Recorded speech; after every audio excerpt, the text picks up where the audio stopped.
Hello, Feisty Women's Performance Podcast listeners. It's Sarah Gross here, founder and CEO of Feisty Media. And well, it's kind of been a couple months since we've posted a podcast on this feed, but the wait will be worth it, I promise. First, I hope you all took a moment to listen to the Brainstorm series with Celine Yeager and Rebecca Rush. In particular, if you or a loved one have suffered a concussion. Like everything we do here at Feisty, that series is absolutely packed with great information. It includes experts in the field of concussion research, and Rebecca shares her personal story. So if you haven't listened, check that out. It is right here on the Women's Performance feed. Since it's now January 2025, how did it become 2025? I don't know, but we want to start the year off right. So we're going to be producing a few short series, diving into different topics throughout the first half of the year. And we want to start with one of the most important things that underpins so much for active women: fueling. Feisty is focusing on ditching diet culture once and for all and making sure that every woman knows how to enjoy food and use it to fuel our active lives. So we figured, what better way to do that than partner with Zoe and Kylie from the Your Diet Sucks podcast.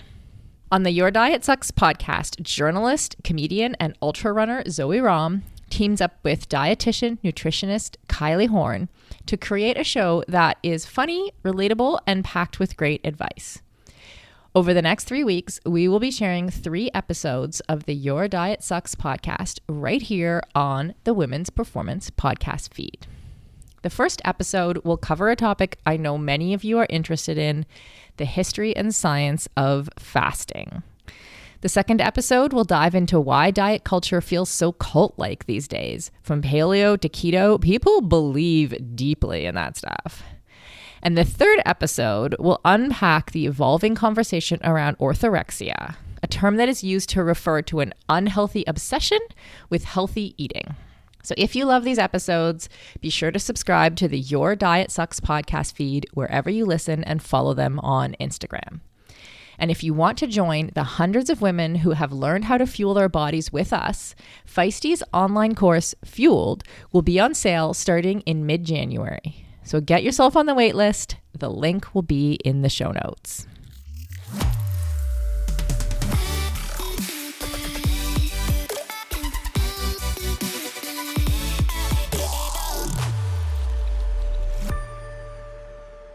Welcome to Your Diet Sucks, the podcast that won't force you to eat 5 dozen eggs or kill a cow with your bare hands before consuming it. I'm Kylie Van Horn. And I'm Zoe Rome. What cult do you have to kill your own meat for? Carnivore? Maybe? Carnivore. So, have you ever joined a cult, Kylie?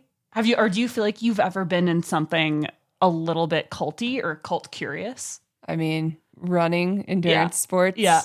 it brings to mind a cult just thinking about it. Yeah, endurance sports definitely feel a little bit culty. I feel like ultra running itself kind of is a cult, but you just get to wear whatever sneakers you want. There actually was a really fascinating running cult based out of Boulder in the 90s called the Divine Madness Running Cult. It started off like a pretty normal running club, as they always do, and then eventually it did devolve into like mind control and wife swapping. Whoa. Yeah, so that's a fun Google rabbit hole if you're ever feeling like you want to absolutely understand that running is a bit of a cult. But before we get into this discussion, I think we should really define some terms, right? Like, I think that the word cult is thrown around a lot, but what exactly is a cult and like where do they come from? When I was doing some research on this, actually, I realized that there isn't a clear definition of what a cult is. Yeah. I used to have a religion professor when I was in college who would often say that the only difference between religion and a cult is which one is more accepted by the mainstream.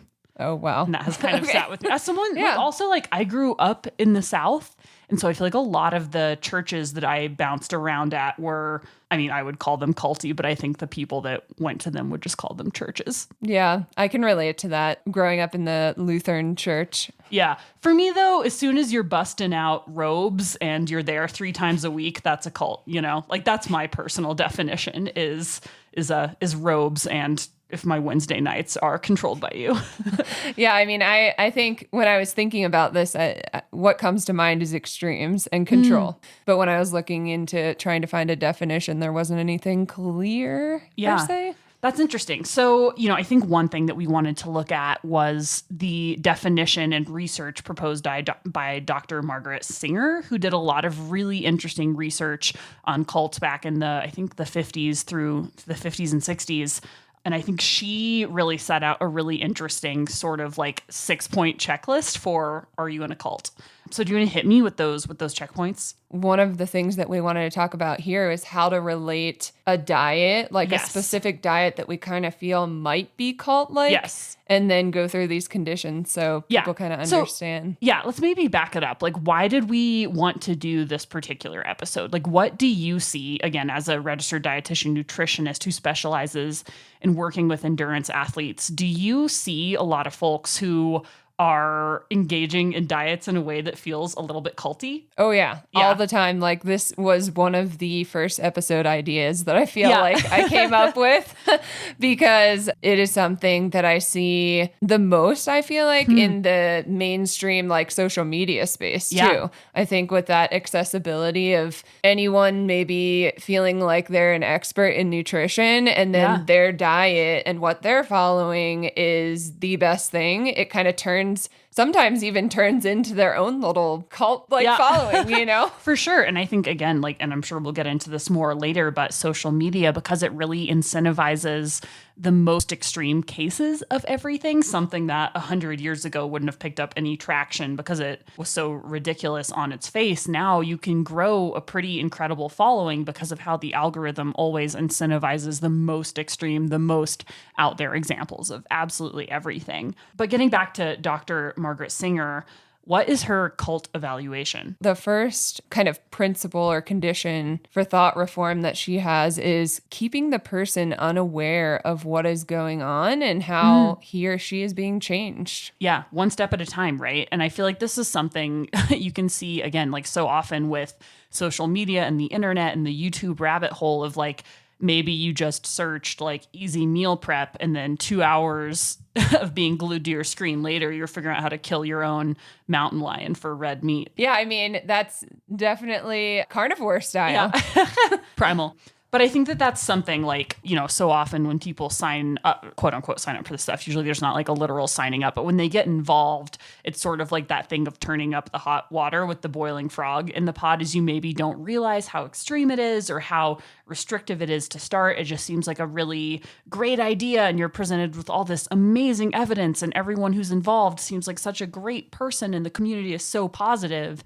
And before you know it, you're engaged in some pretty unhealthy eating practices. Yeah, and we'll get into this later, but I think people are looking for things that will make them feel like they belong and then also that potentially give them like a performance benefit in the endurance space. And so if someone prominent in the space is kind of promoting a certain diet or is trying a new thing, that's really enticing. And so why not give it a try? Right. So what's the second condition for thought reform? Controlling the person's social and or physical environment, especially the person's time. Oh my gosh. I feel like this is a huge one for diets because we so often see these really restrictive or extreme diets really mandating who this person can be around, right? People with really extreme diets will often gravitate towards or isolate themselves away from other people who disagree with them, and they'll want to only be in community both physically and virtually with people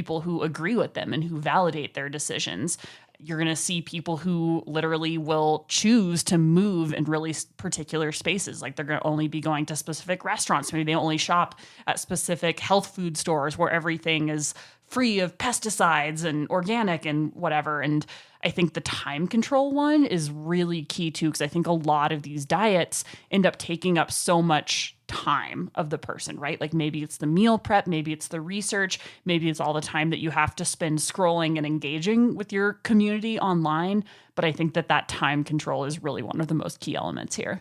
I see that in practice a lot is people come to work together and they're like, I just feel like I can't I can't maintain this diet. It's so time consuming. I have to shop and make sure everything fits the diet. And then, I have to spend 12 hours meal prepping on a Sunday. And I don't know about you, but that's like the last thing that I want to be doing is 12 hours of meal prepping after training all weekend. And much more on Sundays into meal consuming than preparing. Exactly. I mean, at all times, I feel like I've never been a big prepper. Just like in general, my lifestyle is not one of maximum preparedness. And I just get like, I just feel so, I think just because of my history, whenever I see the like excessive meal prep and the like bento boxification of everyone's meals, like that's a zone I tread lightly in. Yeah, same. I'm definitely not doing that. That's why I got the creamy that you can prepare your smoothies in about 5 seconds. You're not meal prepping so much as you've just gotten really into homemade ice cream. Exactly. It's just kind of a different thing. But I support it. I'm here for it. So, number 3, systematically creating a sense of powerlessness in a person. Do you think this is like related to people really feeling like their performance is tied up in what they eat? Like they feel like they're nothing as an athlete if they don't adhere to this very strict diet, if they don't follow these guidelines to the T, then they don't have power? Or do you think it's like more related to people trying to regain a sense of control through hyper restrictive and ordered eating? I think it's that sense of control, to be honest, but maybe in different spaces it looks different. Yeah. But in the endurance space, I see a lot of people feeling like they have to control everything in order to kind of, like I said, gain that performance edge, gain that extra advantage. So if they follow these diet ideals and rules, then that's going to get them to the next level. That's going to be what, that helps them win their age group at the next 200-mile race they do. Exactly. So what's next? Manipulating a system of rewards, punishments, and experiences in such a way as to inhibit behavior that reflects the person's former social identity. Oh my gosh. I feel like this one is huge, right? I think something that really comes to mind for me, and this is the thing that just scares the shit out of me, is how many people will even change their social media handles to reflect their diet, like really making clear that like my identity is this thing that I eat or don't eat or only eat on Sundays or whatever it is. And just so inextricably tying their identity to the diet in a way that, let's say you change your mind or more and better information becomes available, or you just want to make a different choice in the future, it makes it really high cost to walk away from this particular diet identity or walk away from that particular diet cult. I think that's something we see all the time. I think there's, the positive side of it. Like I see a lot of people who have the word carb in their social media handles, and I think that's good and delightful, but I always am a bit wary when any sort of diet thinking becomes overly dogmatic or overly tied to one's identity. Yeah, no, I agree. I think another manifestation of it is just like a lot of ultra runners or endurance athletes do love food and have like great relationships with food. And you'll see people like wearing hats and shirts that are like, yeah, I love pizza, I love donuts. But I think there can also be like a really harmful side of that. Like I see so much like weird workout stuff marketed specifically to men that is primal, like eat primal, workout primal, run primal. And I think that the way that diets prey on our identities in that way is pretty harmful. Yeah, great points. Number 5, manipulating a system of rewards, punishments, and experiences in order to promote learning the group's ideology or belief system and group-approved behaviors. Oh boy. Again, another huge one. Like anytime, like let's say you're on the carnivore diet, you post an image on your social media channels about, how you're cooking Sunday dinner following this diet. Everyone from the community is going to come out to support, and they're going to make it very clear that should you stray from the group, from the really rigid strictures of this group, then you will be punished. You won't have the same social support. You won't have the same belonging from these people. I think this is something that honestly you see a lot with plant-based and vegan runners as well, is this sense of should you deviate from what's accepted within the community, then you're gonna get some DMs, you're gonna get some emails, you're gonna get a negative response. And I think that this is something that you see a lot more online than in real life, right? I think it's a lot harder to like walk up to someone at a race or in the gym and start to try to dunk on their diet. But I think, again, this is why in the social media and the age of the internet that diet cults are absolutely thriving, right? Because if you were just one guy on the paleo diet 40 years ago, you're just one lunatic at the gym, but now you can be surrounded by a huge and very vocal support group of people that the algorithm will continually push towards you. I've worked with people that might be following like an extreme low carb diet, and they will come to work with me because they might feel like, well, this is too much for me, but I don't really know how to ask the questions to kind of transition out of this, or like I feel like a bad person or something because I can't follow this or make it fully a part of my life as a long-term thing. Yeah, and I think that moral superiority that you were sort of hinting at is a really big part of this. So let's back up, and I want to sort of get into the context of why this might be happening, particularly in the endurance space. So zooming out to sort of think about our culture at large and a bit more generally, religion has typically been a pretty big part of human culture for millennia, but it's not. I mean, especially here in the United States of America, our culture is becoming increasingly secular. People still have a profound need to belong and to form identities around certain things. So there's this really fascinating paper that was published in 1994 by Lawrence Ian Coney, and I think it is a really interesting explanation, and it's called Why Strict Churches Are Strong. And it sort of goes on to explain that counterintuitively, even though it may seem like people want to choose the easy way or the path of least resistance, really strict and rigid organizations actually tend to be stronger in the long term. So that's why really strict churches with lots of rules, lots of rituals, a really structured way of being actually end up being more successful in the long term. And this is something, and that this strictness, in fact, actually makes organizations and groups stronger and more attractive to people because it reduces free riding. And I think this, like an example of this is like, you don't see people becoming crazy fanatics about like the Mediterranean diet because it's just not strict enough. It doesn't require a heavy emotional and ideological investment to be like into a really like wide ranging, pretty non-ideological diet. But you do see the same fanatical sort of groups surrounding things like the paleo diet, LCHF, keto diets, carnivore diet. I think another big thing to look for when you're looking for, is this diet maybe a bit of a cult, is branding. A lot of these have names, paleo, keto. Like they're very aware of how they can use and harness branding and social media to reach as many people as possible. Another thing I think to look out for is, again, that moral superiority and people claiming that this diet is the best or only diet. And I think a big thing to recognize here that goes back to why strict organizations tend to outlive less strict and more welcoming organizations is the fact that people are making these decisions based much more on emotion than rationale. You're a pretty evidence-based person, right? Like you have a degree in diet and nutrition. Actually, what is your degree? What is the name of your degree? Human nutrition and dietetics. So that you have a degree in that. Congratulations. I'm happy for you.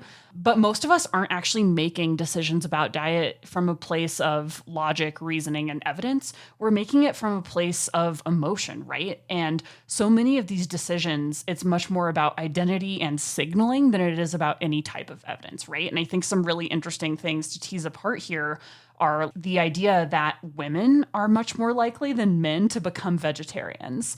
Politically liberal people, men and women both, are more likely than their conservative peers to give up meat. Men are significantly more likely than women to adopt the paleo diet, and CrossFitters are way more likely than like lacrosse players to go paleo. And that is because we try to use the way that we eat to signal to the world about the type of person we are. And we all do this, whether we are aware of it or like it or not, just to like different degrees. I know that I try to eat in a way that signals something about my value set, about my ethics. But I think that when you take this to its logical extreme, that's when things start to get a little bit sticky. And when there are consequences for making a different decision, that's when I think things get really intense. Yeah, no. And then going back to the list of the 6 signals of potentially of thought reform. Is your diet reforming your thought? Have you been brainwashed? Yeah, maybe.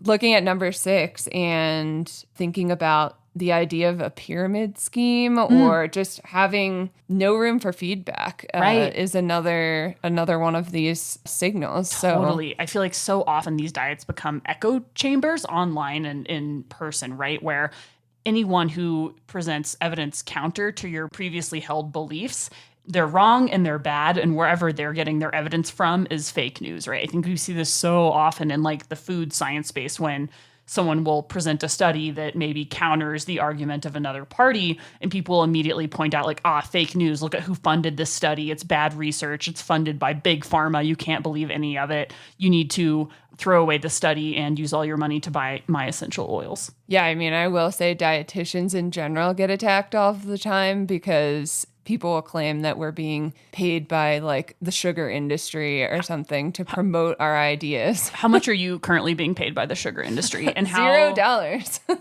do you think the sugar industry will sponsor this podcast? Do you have their email? Like, is it sugar@gmail.com? I mean, I should get it actually. Yeah, I'm going to send them a cold email. I would 100% take sugar money. Yeah, I would too. Honestly, my roller derby name should be Sugar Money. That's my amazing. stripper name. That's amazing. You know, personally, I can see it in the social media world just in the sense that like I have had people attack me online before for promoting a more balanced way of eating. Are you paid off by Big Balance? I am. Yeah. Well, if the concept of balance wants to sponsor our podcast, I'll have them know that I'm not open to talks. It's not my thing. It's really funny because people do want that sexy identity instead of the non-sexy one of balance. Being balanced and eating a healthy diet, like being generally stoked on the food pyramid, not sexy. Only eating caribou meat, sexy. Yeah. Being attacked online for promoting a more balanced way of eating, you know, I can kind of see how the no feedback thing is with cult-like diets is really present. And the online space, it's also difficult to convey nuance. Right. And so I think that's not just difficult, it just runs counter to the point of the internet. Like at no point does the internet exist to complicate and provide nuance and like balanced discussion. It's pretty much there for like 180 character cockfights. Exactly. In one of our episodes, our previous episodes, we talked about diet culture and how different terms are used to kind of grab people's attention, and then like this kind of sensationalized language is used. And that can also be a way that you had mentioned that you can recognize if you're possibly part of a diet cult, right? So, okay, now I'm like scared. So, am I part of a diet cult? What are the signs that your diet might be a little culty or cult curious? That your diet sucks. That your diet sucks. Okay, so... And like, so zooming out, do you think diet culture in general, like the hyper prioritization of thinness and of like one image of health, do you think that could be considered a cult? I do. Mm-hmm. Diet culture in general, I think, is always preying on us. It's always surrounding us. And definitely feels like thought control to me. Exactly. Yeah. And it's that focus on a certain image, wanting to be maybe of perfect health as well. And so this brings up an interesting thought about a client that I had that had orthorexia, and they had to eat 10 cups of vegetables and 10 cups of fruit every day because they were worried about the aging process. And they wanted to slow down aging, and they were also scared of having health issues if they didn't eat that much every day. I mean, okay, I get that because we are all worried about aging, but I would be worried about shitting my pants. That is so much fiber. Did they age anyway? They were aging, yes. Yes, okay. Probably more rapidly than others, unfortunately. Yeah, I mean, it's like a lot of these things are going to prey on our fears and insecurities. So what are the like specific red flags that we can be looking out for if we want to avoid culty diets? We kind of talked about leading back into what we were talking about before, but the extreme terms that are going to be used, toxins or toxic. Detoxes. I think that's a big one. The best, or like some kind of superiority type words might be used as well. And often not just in terms of like, this is physically superior, but often in the moral and emotional realm as well, right? Like the purity of certain things being a big deal. And again, just it's not enough to say like, this is the healthiest diet. It's got to be the best on all fronts. And you're bad if you don't have the discipline or willpower to adhere to this diet. Oh yeah, I always think about with the toxin one, like there's so many chemicals in things and you can't eat that because it's going to be inflammatory. Oh just all of these words that come to mind that people just tell me about in sessions or I see inflammatory. I know. I would say superiority terms and then terms that put the diet on a pedestal and are extreme in general. The best, the only, you're an idiot if you don't follow this. I also think the demonization, right, of like putting certain things down, saying certain things are off limits or will kill you or will cause aging or inflammation or whatever the boogeyman word of the day is. I feel like there's so much putting down of specific ingredients, even macronutrients, right? Like the demonization of carbohydrates writ large, I think is pretty troubling and emblematic of a non-zero number of diet cults. Anytime I see macros being cut out extremely, it's a red flag. We could see that in the 80s with the low fat craze as well. Yeah. You know, it's not just carbohydrates. Right. I mean, it kind of goes in a, it comes in a cycle circular. And it just like changes its name and it puts like a Groucho Marx mustache on every 18 years and then we're right back at it.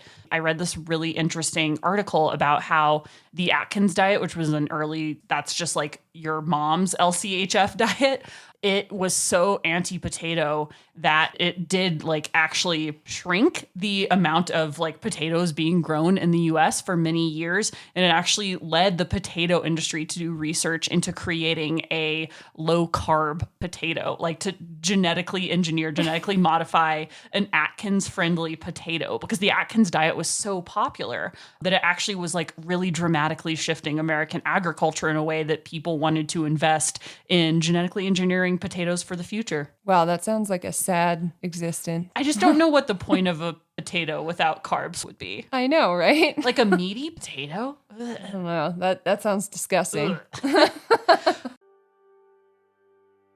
If 2024 taught us anything, it was that a fueled athlete will get the best out of her body every time. From record-setting performances to learning to embrace strong, powerful bodies, the best athletes were the ones who nailed their nutrition on a daily basis. But good fueling isn't just for elite athletes. It's maybe even more important for busy women like you who are balancing all the stresses of life. Good fueling is the way you maximize all that hard work you're putting into your training. And it's how you have the energy to focus at work, to be present with your family, to meet your goals, to do all the things that you want to do this year. And that's why we're kicking off 2025 with our popular Feisty Fueled course. We created this course for active women who want to go deep into all the things that impact the ways we fuel our body, like the narratives living rent-free in our head around food, understanding how our body uses food to power our training in our lives, understanding how those hormones impact nutrition, and how to recognize underfueling and what you can do about it. And then we top it all off by giving you the tools you need to create a nutrition plan that works for your goals and for your lifestyle. It's not about following a diet. It's about understanding what you need to live your strongest, healthiest, and most feisty life this year. Enrollment for this course is open from January 10th through 22nd, and will kick off our community the week of January 27th. To learn more or sign up, head over to womensperformance.com/fueled or check out the link in the show notes. So I'm curious, like, what do these things look like in practice? Because you work with a lot of clients out in the wild. You work with a lot of endurance athletes.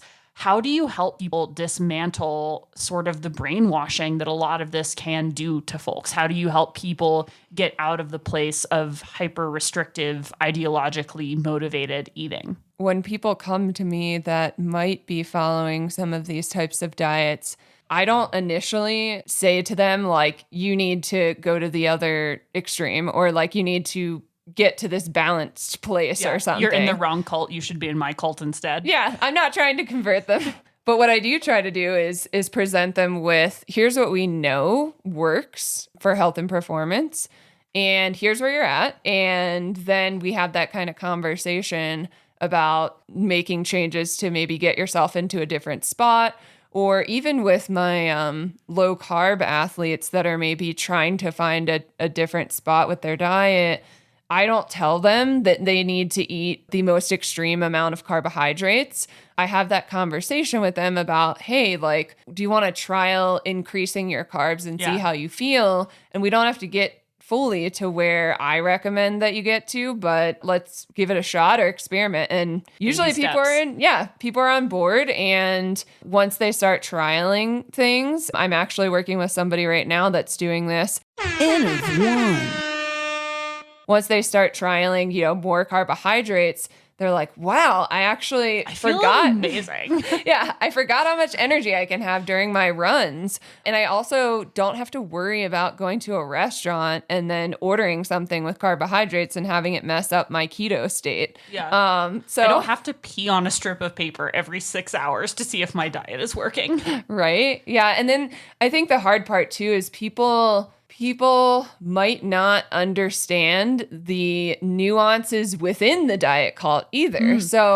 For instance, like they might be Like people who are keto except for beer. Yeah. Low carb except for beer. like and that alcohol. potentially.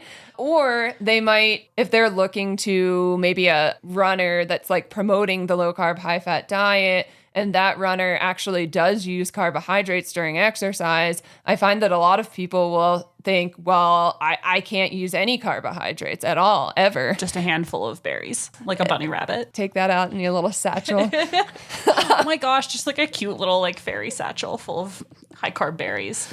We had touched on previously that whatever identity people are looking to express ends up sort of like guiding them toward particular diet. So, we see things like the paleo diet and the keto diet being even more like people who are into CrossFit and weightlifting and like the more, masculine coded activities, these like more muscular activities being pushed into these more quote unquote like masculine coded and muscular diets. What do we see in the endurance space? Like what diet cults do you see being the most problematic and prominent in our world? The low carb, high fat diet, keto diets, vegan diets. I don't see as much carnivore in the endurance space. I mean, it could be in this sector, but I don't really. I feel like you would have such a hard time running at all, like doing any amount of like aerobic exercise, only eating red meat. Well, side note. Or I guess it's not just red meat; it's probably all the meats. It's all the meats. And side note, I think this is hilarious. There's a prominent doctor in this space that Paul Saladino.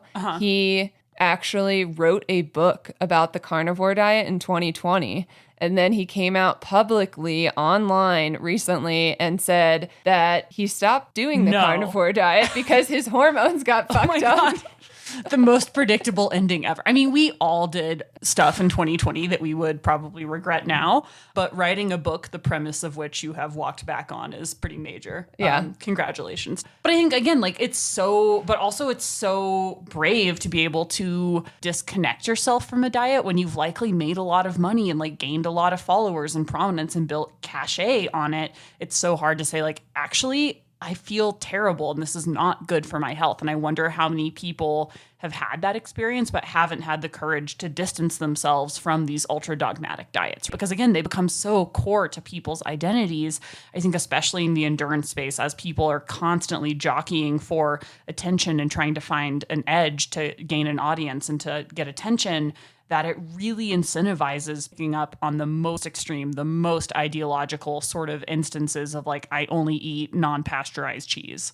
Don't give him too much credit because he's on to the next thing. Oats are the devil. The actual devil? Yeah. I had an amazing bowl of devil this morning with just a little bit of raspberry on it, and it was so good. If they have oatmeal in hell, that's fine by me.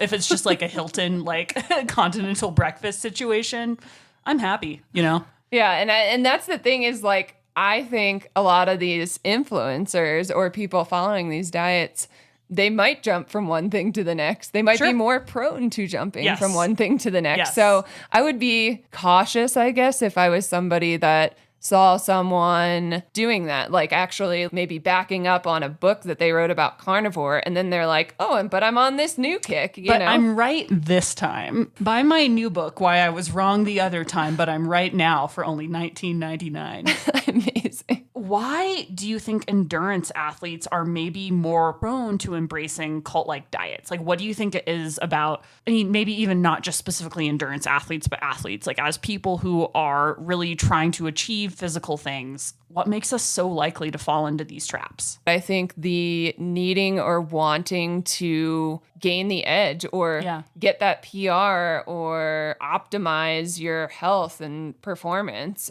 We were mentioning and joking about being in a running cult, but it's similar thing, like wanting to belong. Yeah. I mean, diets and cults serve almost identical functions, right? It's a rule-bound way of eating or being that's morally based, identity forming, and community building. It's a way of seeing yourself as superior and understanding your position in the world in relationship to other people and other ways of being. And we all innately crave that on some level. Some of us are just more willing than others to give up oatmeal for it. I'm not giving up my oatmeal. I mean, okay, like if you gun to my head, I'm not going to die for oats. Like if oats got wiped off the face of the earth tomorrow, I'd probably be okay. Well, I'm definitely not getting rid of my creamy, so. No, there's a lot of like ice cream I couldn't give up, right? Like as soon as your diet tells me I can't have dessert, I'm out.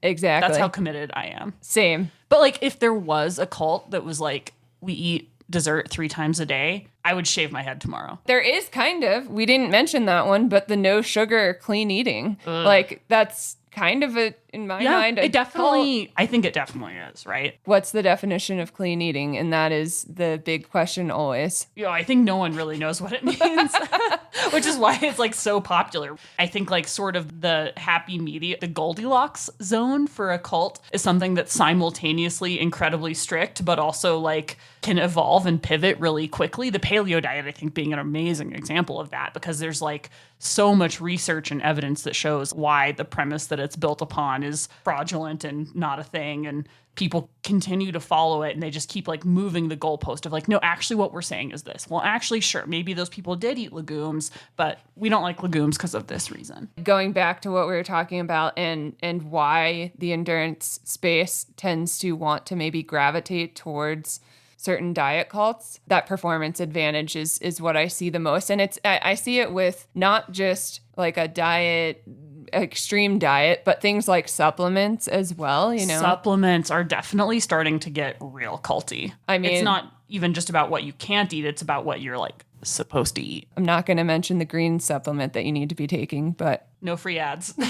We're not doing any of that on here. It's that, and it's like the weird mushroom coffees and like these weird pseudoscientific things that were not a thing 10 years ago, but apparently now no one can live without. Or I think even like weird alkaline waters or alkaline or avoiding nightshades and all these like really bizarro sort of, again, pseudoscientific principles that not based in fact, but are for some people a really emotionally resonant thing. Yeah, they're expensive too. Super expensive. There's no cheap diet cults. Exactly. Like all of these are so expensive and so time consuming. Is there sort of like an archetypal athlete who is like the most prone to diet cults or like culty messaging? Like, is it the age, like the striving age grouper just trying to make it on the podium? Is it the established elite who's trying to fight off aging and like, retain their position in the sport? Is it the newbie who just doesn't know what they're talking about and is looking for anything to get better? Like, who is the most prone to this stuff? If somebody has a disordered eating or eating disorder history, then you're like right for prone. The picking. Yeah, for sure. But yeah, I guess I can't say 100%. I would say I hate saying that I work with a lot of men that are trying to transition out of maybe a diet cult. But that's so nice. Men in recovery, we love you. Come hang out with us. Come eat carbs with us. Yeah. We accept you and we love you for who you are. Insofar as you eat exactly like us and agree with us on everything that we talk about on this podcast. Well, it's interesting because men tend to be more drawn to the low carb, high fat diet. Yep. But then women might tend to be more in the like clean eating or no sugar, and orthorexia like you were talking about earlier. Yeah. So that definitely, I see that play out in practice now that I'm thinking about it more. Yeah. Well, we do have an episode planned on gender and diet, so can't wait to unpack that more in depth then. But again, it just like it goes back to the certain communities we want to belong to and how we want to express our identity. And for many people, expressing their gender identity is a big part of it. So congratulations to all the straight men who are essentially doing diet drag. So how can we start to shift the messaging or reject the cult-like diet messaging in the space? Well, I think it's going to be difficult to completely move away from that because I do, to the point of what we've been talking about, I think there are people that maybe want to be on the extremes and want to gain as we that. discussed, we all crave extreme to some extent, right? Some of us are maybe just more prone to it in certain areas than others. Like, again, like as someone in eating disorder recovery, anything that I always feel immediately attracted to the most like bizarro and extreme examples of like I like ultra running. Like I never ran marathons or half marathons. I went right into ultras because I've always sort of had a proclivity for extremes. And I think that's something that we see a lot in this space, right? Like so many people run crazy volume, they do these crazy events, and then they need a crazy diet to go with it. When we're thinking about recognition of that fact, number one, and then for people to be able to have the skills to maybe recognize what an extreme cult-like diet looks like we were saying, like these extreme words, these rules, the time consumption, the social isolation that they're maybe causing you to think about more. So being able to recognize it is important. The other side isn't maybe as appealing or sexy. Like, right. You know what I mean? It's just not that. It's not like, oh, eating carbs, that sounds really exciting. Or don't I can't then what's my social media handle supposed to be? Don't take what that am I supplement. supposed to put on my t-shirt? The green supplement. Yeah. You don't need to take it. You can Right. actually eat fruits and vegetables. Right. Like it's so much harder to form an identity around balanced, healthy eating that's not guided by obsessive restriction. And it's so much easier to form your identity and to build community around the most extreme things. And, I think what it comes back to is like we talked about on our alcohol episode, belonging is really important. And there are healthy ways to meet that need, and there are unhealthy ways. And restrictive and dogmatic and ideologically motivated eating isn't super healthy, but it does meet a healthy, normal, natural human need. So I think it's sort of, I'm going to land on a lot of this stuff in a similar place that I ended up on our last episode, which is that I think it's important to recognize these needs beyond just the physical nourishment, right? We never just eat to feed ourselves and to fuel ourselves as much as we like to say that that's what we're doing in the endurance space. So often we're communicating something about who we are, who we want to be, and what group we want to belong to or we see ourselves as belonging to. So these diets do meet a human need, and I think we just need to assess what maybe a better way of meeting that need is. And I also think that creating a more cohesive sense of belonging around healthy things like agnostic eating, non-restrictive eating, a more like a zoomed out conceptualization of health and nourishment beyond like hyperfixation on any particular food would be beneficial, even though it's hard and it doesn't satisfy that like itch that we all have for like, just tell me how to live and I'll do it and tell me I'll belong and then I'll be happy. So are you going to start a diet cult? My diet cult's going to be the balanced diet cult. Ugh. Or the creamy cult. Sorry. Oh, the ice creamy cream cult. I'm I'm so in, baby. I'm starting to get some traction on that. People really want to get a creamy and make their own ice cream. And I will say, you can pack a ton of calories into a delicious ice cream dessert. Sounds like you're proselytizing.